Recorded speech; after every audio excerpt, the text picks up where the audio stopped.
What is up, YouTube? Before I get into the video, let me remind you, if you like my content, hit that like and subscribe button, and if you feel the need to support me, hit me up on my Patreon at patreon.com/uncommonramen, capital U, capital R. I do all this in my free time, so any amount of support can help me bring more of this content to you more often. Alright, today we're going to take a look at another mono white deck tech. Before I did Tyrant, who was a kind of older commander. Today we're going to be taking a look at Icingdeath, Frost Tyrant. I told myself if I got this signed, I would definitely make a deck with it. And it is one of my favorite arts that I've seen on a card in a long time, so we're going to take a look. It ended up being a lot more fun than I originally thought. So this is Icingdeath Frost Tyrant. This is 2/2 white for a 4/3 with Flying and Vigilance. When Icingdeath Frost Tyrant dies, create Icingdeath Frost Tongue, a legendary white equipment token that basically says equipped creature gets +2/+0, and whenever the equipped creature attacks, you can tap target creature defending player controls, and it equips for 2. Okay, next up we are going to take a look at creatures. Starting with Owl, the Dawn Sky. This is 3/2 white for a 5/4 with Flying and Vigilance. When Owl, the Dawn Sky dies, choose 1. Look at the top 7 cards of your library. Put any number of non-land permanent cards with total mana value 4 or less from among them onto the battlefield. Put the rest on the bottom of your library in a random order. Or you can put 2 +1/+1 counters on each permanent you control that's a creature or vehicle.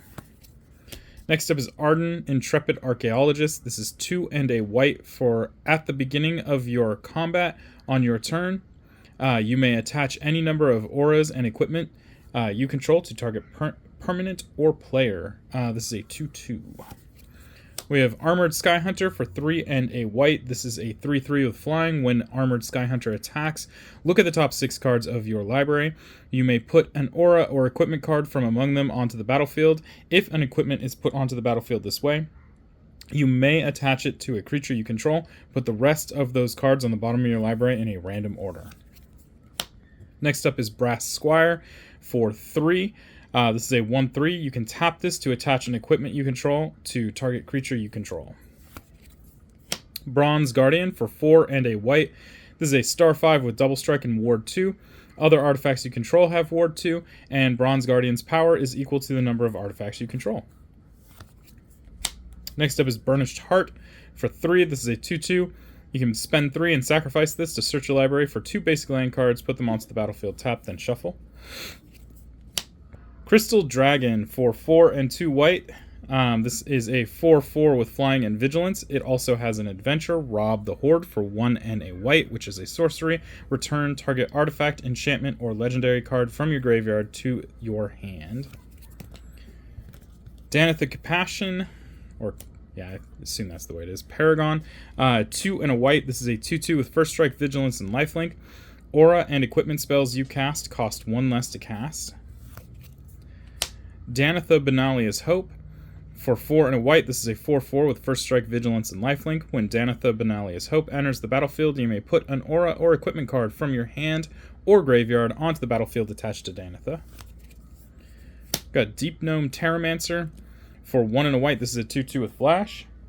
Whenever 1 or more lands enter the battlefield under an opponent's control without being played, you may search your library for a Plains card, put it onto the battlefield tapped, then shuffle. You may do this only once each turn. Guardian Scale Lord for 4 and a white. This is a 3/4 with backup 1. It has Flying, and whenever this creature attacks, return target non-land permanent card with mana value X or less from your graveyard to the battlefield, where X is this creature's power. Halvar, God of Battle, 2 and 2 white for a 4/4. Creatures you control that are enchanted or equipped have double strike, and at the beginning of each combat, you may attach target aura or equipment attached to a creature you control to target creature you control. This also has a backside in the form of Sword of the Realms for 1 and a white. Equipped creature gets +2/+0 and has Vigilance. Whenever equipped creature dies, return it to its owner's hand, and it equips for 1 and a white. Next up we have Knight of the White Orchid for 2 white. This is a 2/2 with first strike. When Knight of the White Orchid enters the battlefield, if an opponent controls more lands than you, you may search your library for a Plains card, put it onto the battlefield, then shuffle. Lion Sash for 1 and a white. This is a 1/1. You may pay 1 white to exile target card from a graveyard. If it was a permanent card, put a +1/+1 counter on Lion Sash. And equipped creature gets +1/+1 for each +1/+1 counter on Lion Sash. It has reconfigure for 2. Loyal Warhound for 1 and a white. This is a 3/1 with vigilance. When Loyal Warhound enters the battlefield, if an opponent controls more lands than you, you may search your library for a basic plains card, put it onto the battlefield tapped, then shuffle. And apparently that's not a you may. Mongara the Diplomat for 3 and a white. This is a 2/4 with lifelink. Whenever an opponent attacks with a creature or with creatures, if 2 or more of those creatures are attacking you and or planeswalkers you control, draw a card. Whenever an opponent casts their second spell each turn, draw a card. Pure Steel Paladin. This is 2 white for a 2/2. Whenever an equipment enters the battlefield under your control, you may draw a card. It has Metalcraft. Equipment you control have equipped 0 as long as you control 3 or more artifacts. Solemn Simulacrum. This is 4 for a 2/2. When Solemn Simulacrum enters the battlefield, you may search your library for a basic land card, put it onto the battlefield tapped, and then shuffle. When Solemn Simulacrum dies, you get to draw a card. SRAM Senior Edificer. This is 2 and a white for a 2/2. Whenever you cast an aura, equipment, or vehicle spell, draw a card. Starnheim Courser for 2 and a white. This is a 2/2 with flying. Artifact and enchantment spells you cast cost 1 less to cast. Stoneforge Mystic for 1 and a white. This is a 1/2. When Stoneforge Mystic enters the battlefield, you may search your library for an equipment card, reveal it, put it into your hand, then shuffle. And then for 1 and a white, you can tap this, and you may put an equipment card from your hand onto the battlefield. Sun Titan for 4 and 2 white. This is a 6/6 with vigilance. Whenever Sun Titan enters the battlefield or attacks, you may return target permanent card with converted mana cost 3 or less from your graveyard to the battlefield. White Dragon for 4 and 2 white. This is a 4/4 with flying. When White Dragon enters the battlefield, tap target creature an opponent controls. That creature doesn't untap during its controller's next untap step. And then Yosei the Morning Star for 4 and 2 white. This is a 5/5 with flying. When Yosei the Morning Star is put into a graveyard from play, target player skips his or her next untap step. Tap up to 5 target permanents that player controls. Alright, next up is Instants. Starting with Brought Back for 2 white. Choose up to 2 target permanent cards in your graveyard that were put there from the battlefield this turn. Return them to the battlefield tapped. Disenchant for 1 and a white. Destroy target artifact or enchantment. Dispatch for 1 white. Tap target creature. Metalcraft, if you control 3 or more artifacts, exile that creature. Generous Gift for 2 and a white. Destroy target permanent. Its controller creates a 3/3 green elephant creature token. Path to Exile for 1 white. Exile target creature. Its controller may search their library for a basic land card. Put that card onto the battlefield tapped, then shuffle their library. Seijiri Shelter for 1 and a white. Target creature you control gains protection from the color of your choice until end of turn. It is a land on the other side. Swords to Plowshares for 1 white. Exile target creature. Its controller gains life equal to its power. And finally, Valorous Stance for 1 and a white. Choose 1. Target creature gains indestructible until end of turn. Or destroy target creature with toughness 4 or greater. Next up is Sorceries. Starting with Austere Command for 4 and 2 white. Choose 2. Destroy all artifacts, destroy all enchantments, destroy all creatures with mana value 3 or less, or destroy all creatures with mana value 4 or greater. Open the Armory for 1 and a white. Search your library for an aura card, aura or equipment card. Reveal it, put it into your hand, then shuffle your library. Ravnica at War for 3 and a white. Exile all multicolored permanents. Secret Rendezvous for 1 and 2 white. You and target opponent each draw 3 cards. Vanquish the Horde for 6 and 2 white. This spell costs 1 less to cast for each creature on the battlefield. Destroy all creatures. And Wrath of God for 2 and 2 white. Destroy all creatures. They cannot be regenerated. Next up is artifacts. Starting with Arcane Signet. This costs 2. You can tap it to add 1 mana of your commander's color identity. Basilisk Collar. This costs 1. Equipped creature has Death Touch and Lifelink. Equips for 2. Blackblade Reforged. Costs 2. Equipped creature gets +1/+1 for each land you control. Equips for Legendary for 3. And equips 7 for any other creature. Colossus Hammer. Costs 1. Equipped creature gets +10/+10 and loses flying. Equips for 8. Dowsing Dagger costs 2. When Dowsing Dagger enters the battlefield, target opponent creates 2 0/2 green plant creature tokens with Defender. Equipped creature gets +2/+1, and whenever equipped creature deals combat damage to a player, you may transform Dowsing Dagger. It equips for 2. On the back side, we have Lost Veil. You can tap this to add 3 mana of any one color to your mana pool. Whoops. Alright, next up we have Hammer of Nazan. For 4, whenever Hammer of Nazan or another equipment enters the battlefield under your control, you may attach that equipment to target creature you control. Equipped creature gets +2/+0 and has Indestructible, and it equips for 4. Got Hero's Heirloom for 2. Equipped creature gets +2/+1. As long as equipped creature is legendary, it has Trample and Haste, and it equips for 2. Loxodon Warhammer. For 3, equipped creature gets +3/+0 and has Lifelink and Trample, and it equips for 3. Marble Diamond costs 2, enters the battlefield tapped and taps for white. Mask of Memory costs 2. Whenever equipped creature deals combat damage to a player, you may draw 2 cards. Then, if you do, discard a card, and equips for 1. Masterwork of Ingenuity. Cost 1, you may have Masterwork of Ingenuity enter the battlefield as a copy of an equipment on the battlefield. Mind Stone, it costs 2, you can tap this for colorless, or you can pay 1, tap this and sack it to draw a card. Nettle Cyst costs 3, it has Living Weapon, it has equipped creature gets +1/+1 for each artifact and enchantment you control, and equips for 2. Robe of the Stars, for 1 and a white, equipped creature gets +0/+3. For 1 and a white, equipped creature phases out, and you can equip this for 1. Shadow Spear costs 1. Equipped creature gets +1/+1 and has Trample and Lifelink. You can also pay 1 to have permanents your opponents control, lose Hexproof and Indestructible until end of turn, and equips for 2.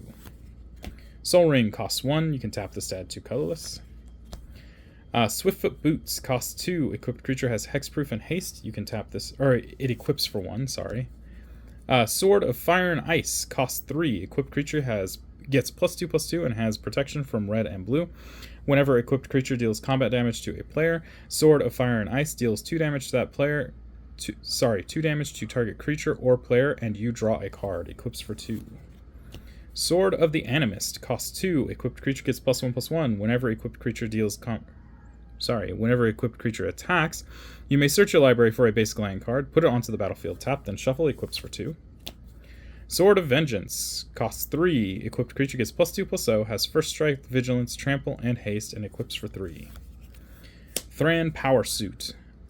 This costs 2. Equipped creature gets +1/+1 for each aura and enchantment attached to it, and has Ward 2. This equips for 2. And then finally we have Wayfarer's Bauble. Costs 1, you can pay 2, tap this and sacrifice it to search your library for a basic land card, put that card onto the battlefield tapped, then shuffle. Okay, next up is enchantments. Starting with All That Glitters. 1 and a white for enchanted creature gets +1/+1 and for each artifact and enchantment you control. Duelist's Heritage. For 2 and a white, whenever 1 or more creatures attack, you may have target attacking creature gain double strike until end of turn. Forge Anew. For 2 and a white, when Forge Anew enters the battlefield, return target equipment card from your graveyard to the battlefield. As long as it's your turn, you may activate equip abilities. Anytime you could cast an instant, and you may pay 0 rather than pay the equip cost of the first equip ability you activate during each of your turns. Mantle of the Ancients. For 3 and 2 white, enchant creature you control. When Mantle of the Ancients enters the battlefield, return any number of target aura and or equipment cards that could be attached to enchanted creature from your graveyard to the battlefield attached to enchanted creature. Enchanted creature gets +1/+1 for each aura and equipment attached to it. Sigarda's Aid costs 1. You may cast aura and equipment spells as though they had flash. Whenever an equipment enters the battlefield under your control, you may attach it to target creature you control. And then finally, Restoration of Iganjo for 2 and a white. Chapter 1, search your library for a basic plains card.